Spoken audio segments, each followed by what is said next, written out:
we pick up pretty much right where we left off with the kind of reassembly here of the film counter. This is the dial that goes on there. This part actually gave me more of a fight, I think, than anything else on the camera as I was trying to get it back together.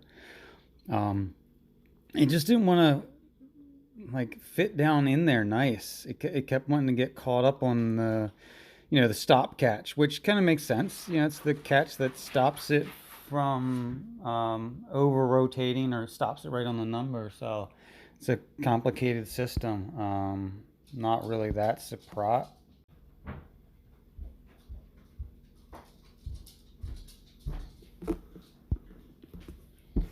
Yeah, so kind of thumb works best to get that little collar kind of down on there pretty tight. It's You could use one of those little rubber rings that I have, but I don't know. It's when the finger works, the finger works. What are you gonna say? So get the lens spanner on here, get it adjusted to the right size, and then use the lens spanner to tighten it up the rest of the way. It's a great lens spanner as far as the different types go. I really like that one. Disadvantages of that one, obviously it doesn't open as wide, but I mean, for the most part, I've yet to really kind of run into an issue with it, so I like it. Test the operation of the film advance counter, the film counter, make sure it advances correctly, and then we're going to reinstall the shutter speed selector. If you've been following along and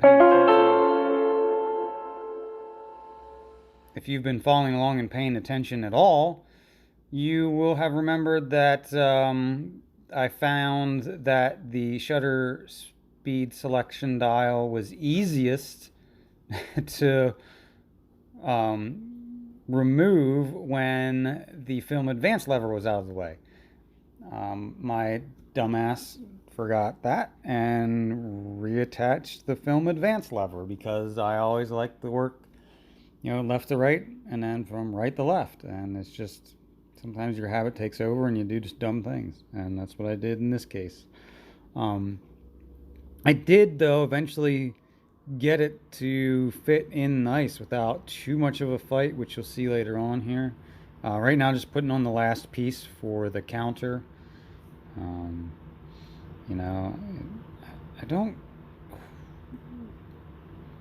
quite remember what the reason is for that arrow that rotates in the clockwise. Yeah, I have no idea. So reattaching the shutter speed selection dial, it is held in place by set screws. Those set screws have indentations in the post there. The set screw fits into the indentation and allows it to kind of grip the collar and rotate the collar as you adjust the shutter speeds. It's a better system than some of the ones you'll see where it's literally just requires the over tightening of the set screws into the collar to kind of grip it. I've never been a fan of that. It just leads to failure. Something slips out somewhere along the way, and then all of a sudden your shutter speed selection dial doesn't select any different speeds because the set screws just rotate free around the collar and don't actually rotate the collar itself. So any system where they use some type of indentation to get the set screw to seat is nice because there's no way that you can rotate the dial without rotating the collar. And in this camera, it was pretty nice. It was a little tricky to get it as tight as it felt it needed to be because the shutter speed selection dial it's tight in rotation, but there's not much resistance when it gets locked into place. The system that locks this one into place is just a disc that's attached to the collar. That disc has teeth in it, at every shutter speed stop that corresponds with the dial. And those teeth interact with a small triangular piece of metal, so it allows it to catch the dial and hold it in place. Now that it might have worked nice when they first did it, but over the years it's become looser, so your shutter speed dial doesn't really click into place as nicely as you'd like it to. It's something that's fixable. Is it something that I'm going to go in and try to fix? Probably not. You can live with it the way it is. You just have to be real careful that you're, locked into the right speed. Here I am just trying to manipulate it, make sure it works correctly. The one thing you don't want to do is not test the camera as you reassemble, because you'll find yourself quickly 6 steps deep and one thing won't work correctly, and you've got to undo those 6 just to get that one thing working right. So it's always nice to stop after you get a piece on and check its operation. Here I am explaining what I just went over about how the dial stops, the stop system for the dial. Film advance lever reassembly. It's a film advance lever there, or rewind lever, not advance. A film rewind lever. They're easy. There's really nothing difficult on this side of the camera on this. You do have a film speed remember dial. All it does is just helps you remember which film speed you have loaded into the camera. It does have the system where I think they were red, or is it what is it, orange and white. So orange was supposed to be used for color film, and white was supposed to be used for black and white film. And it's just a reminder dial. It does nothing to the operation of the camera. It doesn't, help the meter, because the meter is a completely independent unit on this camera.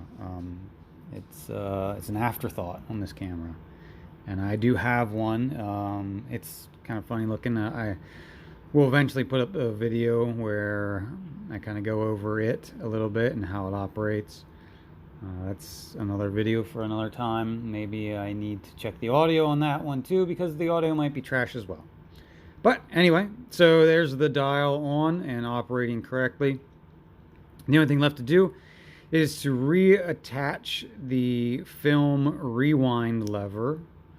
So you do that by opening the back door and basically jamming the fork there. You can see that little fork that sticks down. That interacts with your film canister and helps to rewind or advance. It just goes back on just like it came off. And how tight should you make it? I don't know. How tight was it when I took it off? That's probably how tight you should make it. You could put, thread lock and all that stuff on there if you really wanted to. It's overkill in my opinion.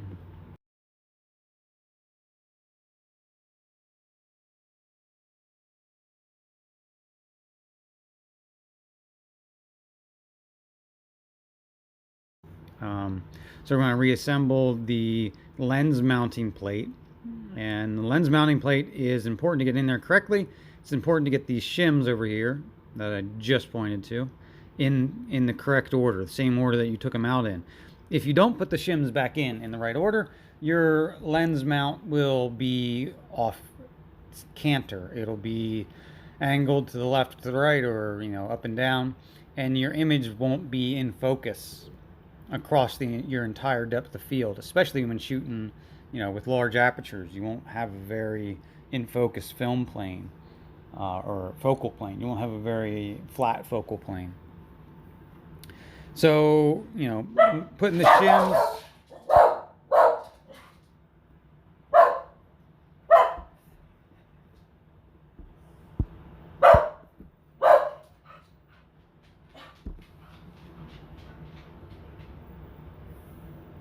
boy, Luke, it's enough. Go lay down. So putting the shims in place is it's a little tricky. They are small. You know, your hands get a little sweaty, or you know, they like to stick, and you kind of fight them a little bit. Tweezers sometimes work okay in this instance. Um, I generally prefer to use the pick though, because you know, unlike tweezers, you don't have to try and open it back up. You can just kind of manipulate it around with the pick, and it's good to go.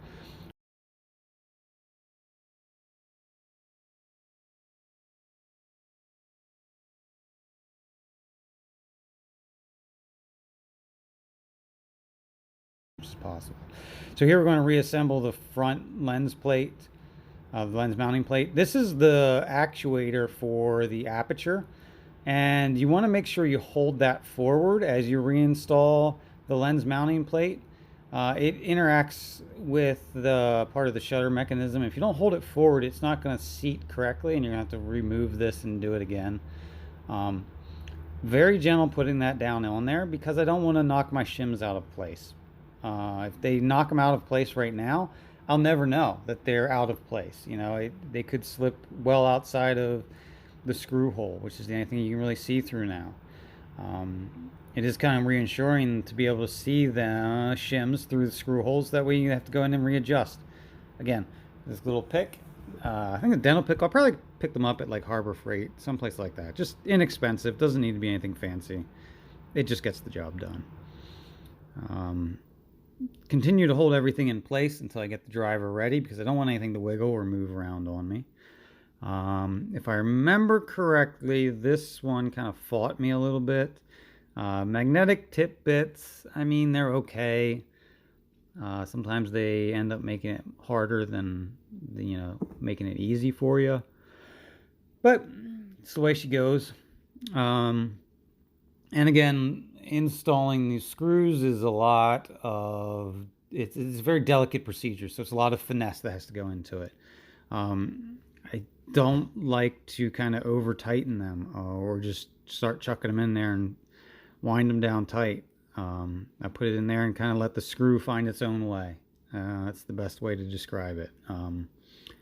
These are small, they're very narrow threaded, they strip so easily. It's best to just let the screw do the work of finding the hole. I'm not screwing them down to, you know, finish level of tightness. I'm just kind of trying to get them on there and in place to where the shims can't slide around. That way I don't have to worry about the shims going anywhere. We'll here go back and retighten everything, and do so in kind of like a crisscross pattern, or, you know, mix up the pattern in which you tighten the screws down, because you don't want to, you know, wiggle it. And by it, I mean wiggle the lens mount. So, you know, you want your lens mount to stay, you know, where it's at as you tighten it into place, and you kind of want to smoothly make contact with the camera body. It just makes for an easier reassembly. Screw was fighting me a good bit here. This one just didn't want to line up right.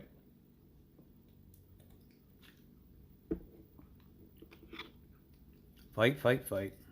And then tighten them all down. And the last thing to do is reinstall the bottom plate. Bottom plate goes on very easily. You don't put it on that way. See, look, you got to put it on this way. See, yeah, all the holes have something that fills them, so it's the way it should be. Again, talking about my screws and how this mat really helps. Kind of pound that thing home, I think. But you know, when you find something that works and you like, you tend to talk about it a lot. So just gonna play around here with screws, drop them around, pretend like I know what I'm doing. You know, try to get this to seat correctly as I screw it down in there. Bottom plates are really, honestly, one of the easiest things to remove on most SLRs. It's usually just a couple of visible screws and then you're underneath it. I wish everything was as easy to take off as a bottom plate. It'd make life so much easier. But can't have that. So screws on either side of the tripod mount. Keep everything kind of in place there. And the last one is going to go there underneath my finger all the way on the left hand side. Just like that. Tip it around a little bit. I know there are a lot of guys that like to use tweezers for the installation of screws. Maybe I haven't found tweezers that I like yet. Maybe that's why I don't like to use them. I don't know. I've never been very fond of them. They're great for retrieving things when they fall down into the camera, into a cavity that you can't get to. But so now we're going to test the operation of the camera here again. You can notice that the film advance lever snaps back like it should, even though I had to kind of guess on the tension level or the how many wraps were in that spring, coil spring. Going to dial the shutter speed in, and here you see that it literally functions exactly the way it should, exactly the way I would expect it to. I'm going to set a light up below me and fire off every shutter speed just to kind of see what they all look like, see if there's any that provide issue or hiccup. It's also a decent way that you can calibrate and know how fast or how accurate your shutter speeds are.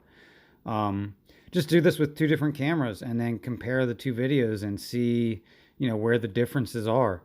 You'll be able to visually see which one is slower than the other one, and sometimes you'll know if you have good shuttered cameras or whether or not their shutter is lagging way behind.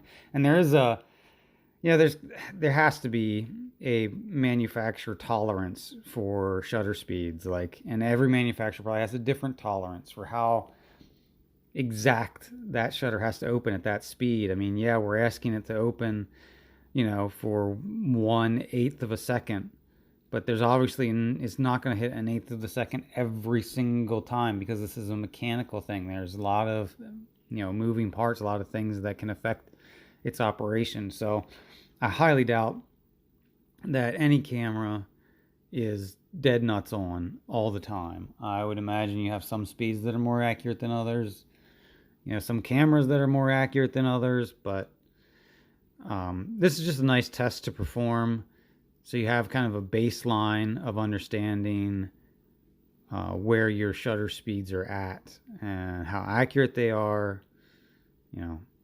Gives you a good idea too if the camera itself is still operational.